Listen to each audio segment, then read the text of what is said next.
sa sunod. Ay!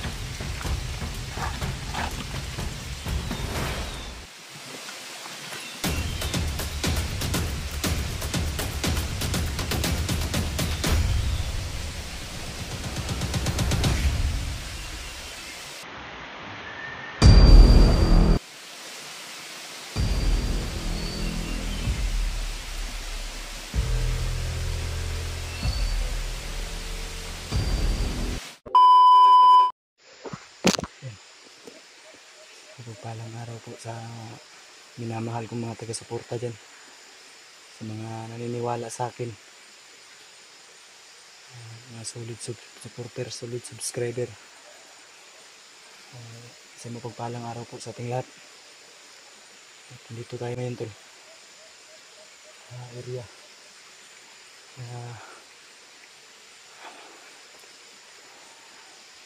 kung saan ay ito na daw yung Mount Lawis. So may bad news po tayo tol, dahil ay hindi kanais-nais na nangyari sa amin.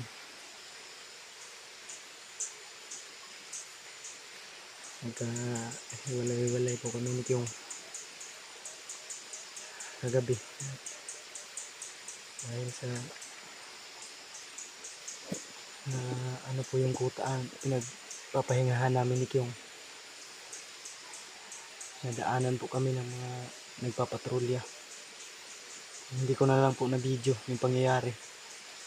Sobrang bilis ng pangyayari ay kami ni Kyong ay kanya-kanya na po ng pulasan, kanya-kanya na ng direksyon kung saan kami tatakbo.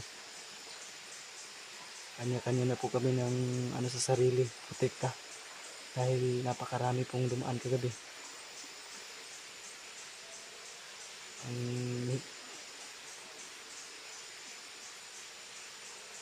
hinala ko doon tol sa mga dumaan is yun po yung mga bagong recruit na mga inihinalang abusayot at pirata at ayun ang natin yung napag-alaman natin. Kaya ko yun humanap ako ng ano tol, ilog para marating yung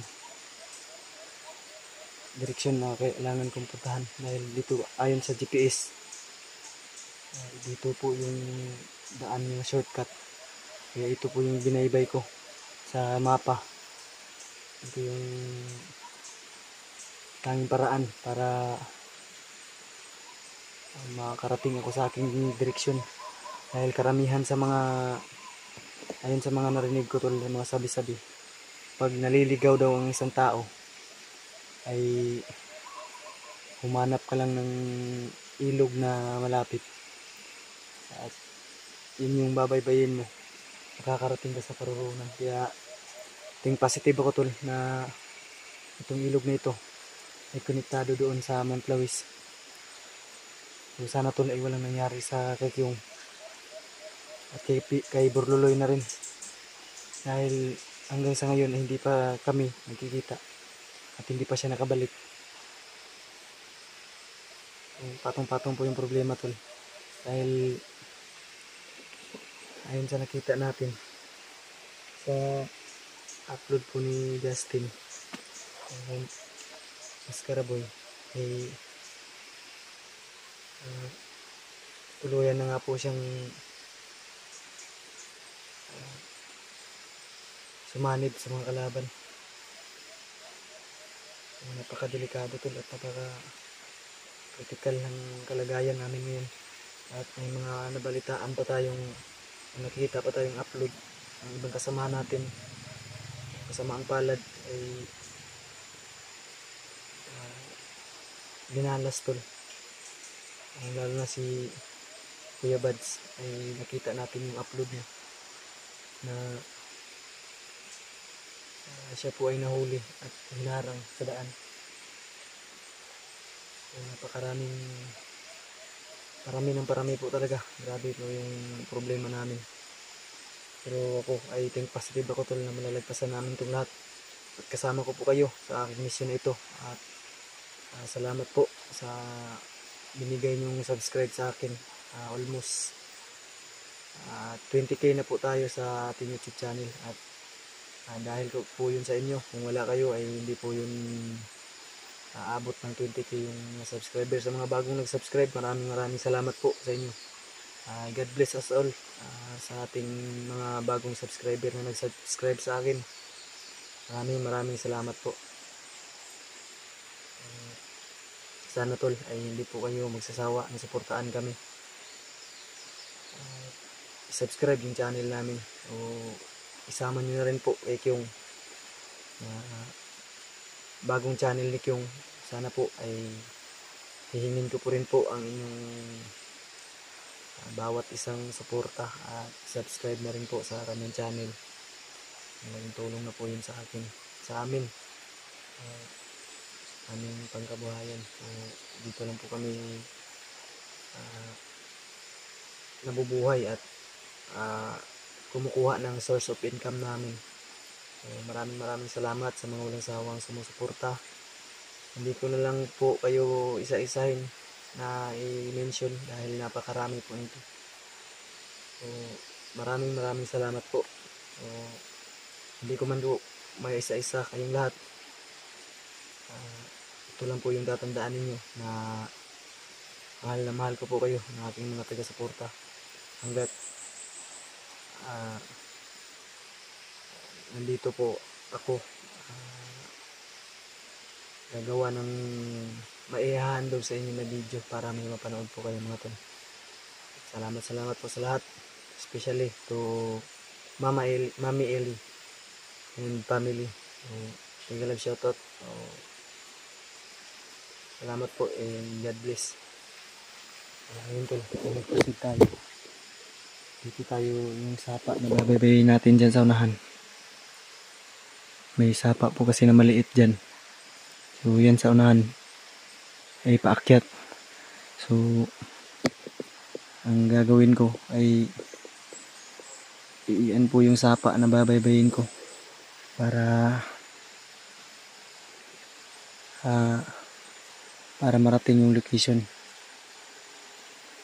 Dahil ayon sa narinig ko po kagabi, si Mascaraboy o si Justin ay namumuno na at binibigyan ng toga o karapatan para mamuno.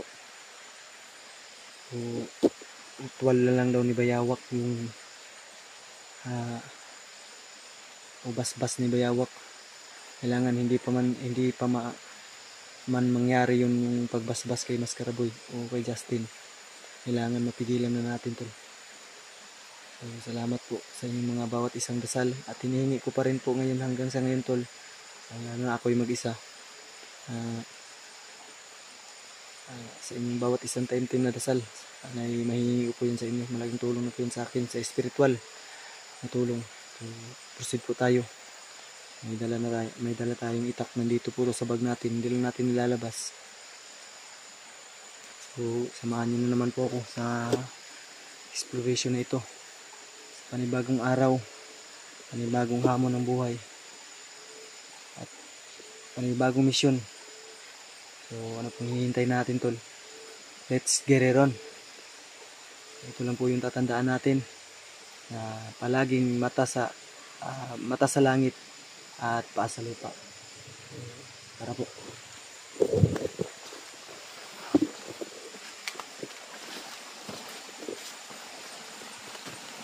Yan pong sapa yung tinutukoy ko.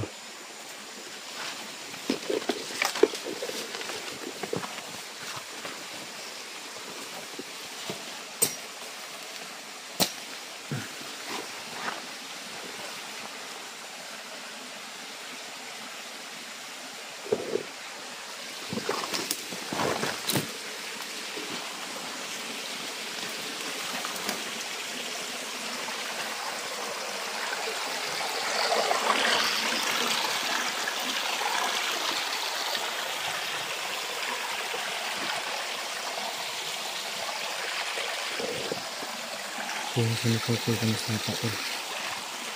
Yung maliit na sapa. Yung mga agos. Diyan yung lalakbayin natin at tatahakin natin.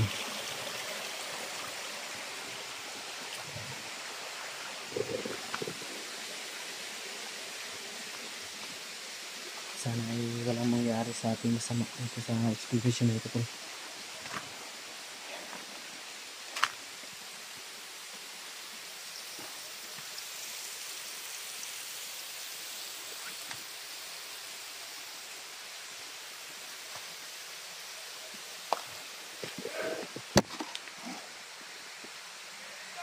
May boses tayo naririnig.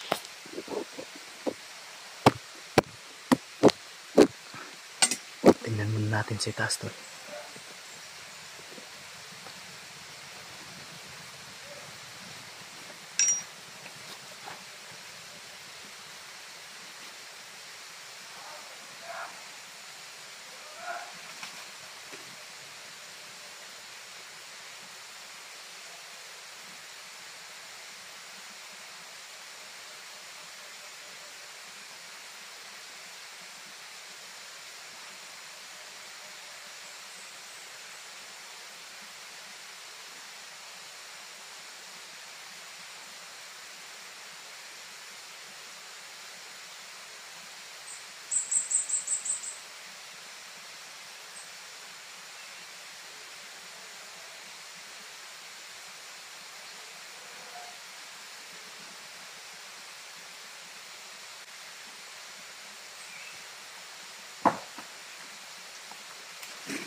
Apat katao nandito.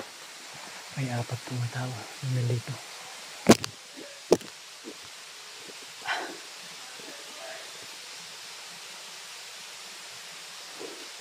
Napaka-jungle ang area na ito.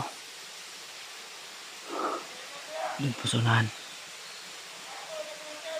Yan.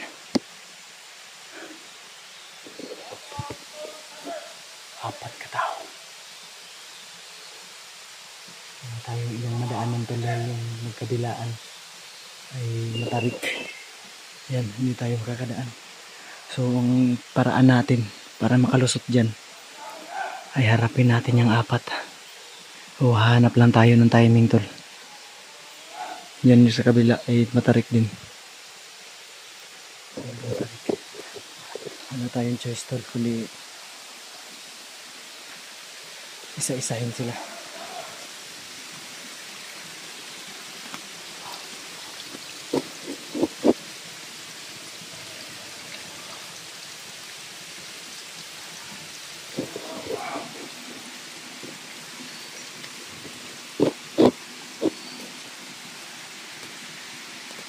Yan sila sa taas banda.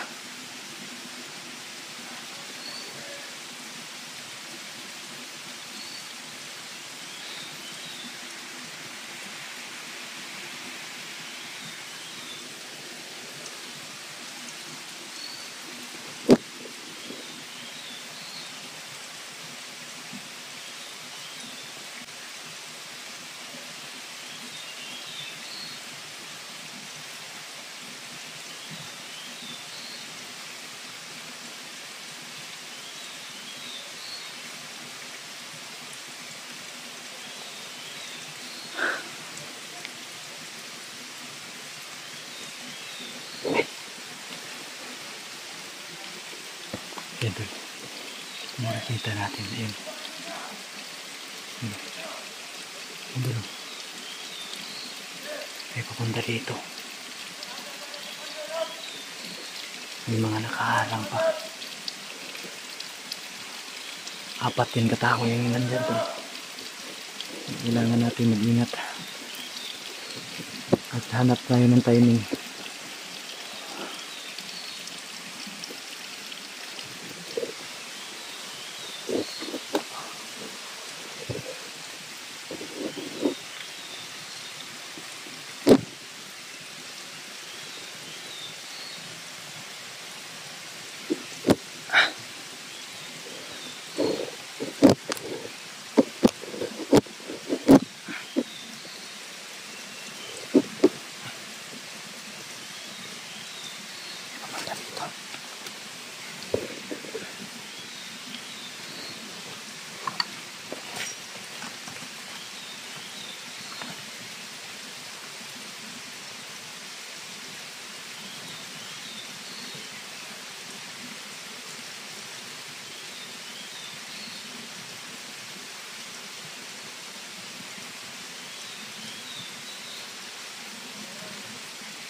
Okay na ba na sunod?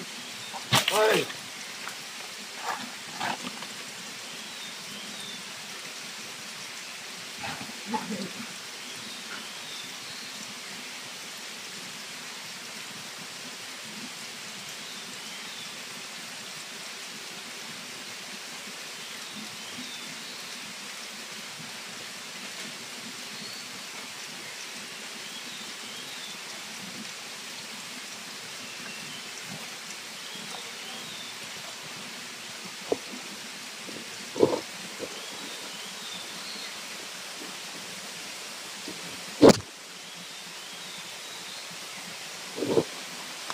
Isa kayo ka.